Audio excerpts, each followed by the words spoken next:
What's going on? It's been a while. We're back with another video. Today I'm cutting out the inner fender. Basically, it's a little hard to see, but I'm gonna cut somewhere around here, not too far up, and then I'm gonna put slices vertically so that I can fold the metal back. And I'm gonna attempt to roll this, but there's not really any material left, so like I have a fender roller. I'm hoping that I can fold this back, but I cut it too thin, and that's pretty much where I messed up. So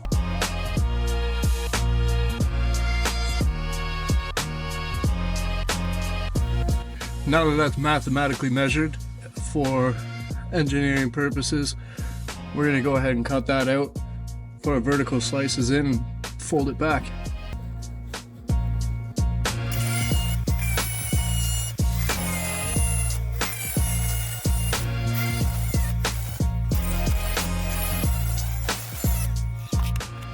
Alright, so that's cut out. That actually was not too bad. I might have to go a little farther down this way, we'll see. And then cut right to the back, and I will fold this up. And I might have to, we'll see. I'm gonna fold this section up. I did cut through here just a little bit, but that's okay. That'll help me do this fold. And with the roller, I'm gonna see if I can roll this lip. There's not a whole lot left, so hopefully I can manage that.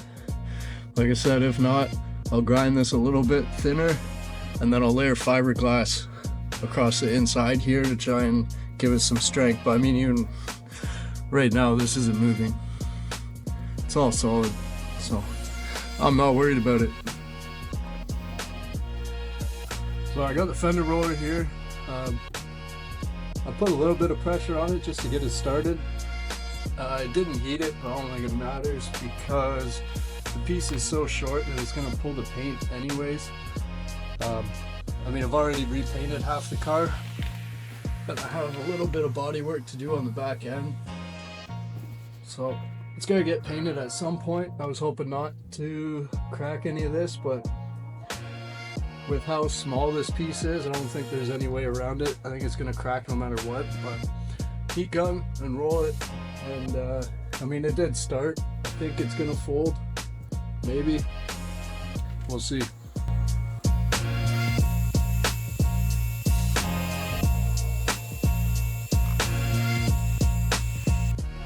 So it turned out all right. Obviously not as good as I hoped. I maybe rushed it a little bit, but there's not too much.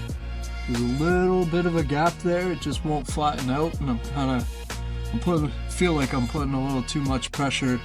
Sorry, feel like I'm putting a little too much pressure on it. I don't want to distort the body line of the arc out here, so I'm gonna leave it like that. I mean, I gained another 1/8 of an inch or so. And yeah, so I just gotta clean this up here. I'll get this cut and pushed back a bit, and I'll caulk in here and spray some primer, and that's pretty much it. A little bit of flaking paint here, but like I said, I still have a little dent in the back corner here that I need to pop out and fill over. This was already rusting right here, so it was already peeling off. Yeah, after cutting this, like, you kind of have to paint it regardless, and it's kind of hard to paint without getting some sort of edge along here. I'm not really too worried about it though.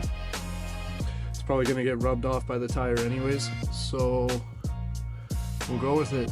I plan on painting the whole car. I did the doors underneath the skirt, and I did both front fenders. I still got to do the hood. So like the front half of the car, other than the hood, is painted, and then I need to do from the doors back. At some point I'll probably just prep the whole car and repaint the whole thing. The first little bit was my first time painting, so the doors are they don't have enough clear coat on them. They're really easily scratched. So yeah, I mean, process, but not too bad. See how the tire fits, and I'll have to sandblast all of this.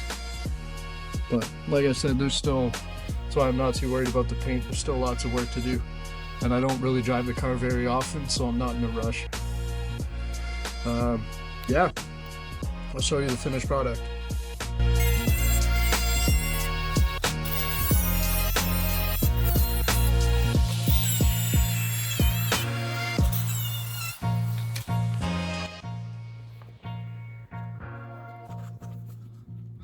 So, got a few slits in here.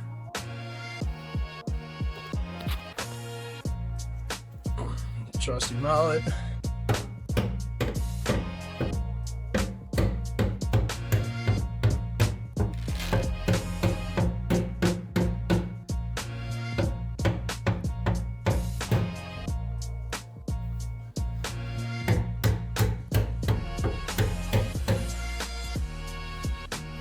Alright, so I got the lip bent back. There is still more of a gap than I wanted up here. I couldn't get them folded all the way in for some reason. I even added extra slits. But with my wheel fitment, it shouldn't be a problem, and I'm not like super slammed to the ground. I had bigger spacers on, and I was rubbing all the way along this edge. It's mostly clean. I mean the caulking looks pretty bad, but it's underneath the car. I don't really care. I'll get it cleaned up at some point, because depending, if I do rub, then I'll have to push this farther back. But for some reason I was trying to hit high up, and it would only go so far in, and it just keeps bouncing back out. So yeah, I'm happy with it for now. We'll get the other side done and see what it looks like. Alright, so we got this side done. We've got the wheels on. Same as the other side. It's I couldn't get it pinched in all the way, but like I said, I'm not that low, so I don't think that I'm gonna have any issues. I'll drop it down and see what it looks like. Alright, we got the car on the ground here, and I'll show you what it looks like. The suspension's got to settle still. With all the ice and snow outside, I can't really take it for a drive. But originally, you know, I had like 1/8 to 1/4 of an inch, probably 1/4 of an inch sticking in. And as you can see now, there's not much of a lip at all. It's pretty flat. So yeah, as long as I don't hit on the inside where I couldn't get the inner wheel well flat enough against the outer. But I mean, that looks pretty good. I'm happy with that. Like I said, it's not super low. I had to raise it up.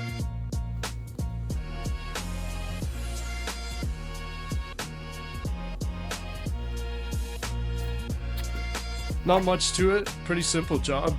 Don't worry about what you see online. If you want to do it, just do it. So that's it for this video. Drop a comment below, like, subscribe, and I'll see you in the next one.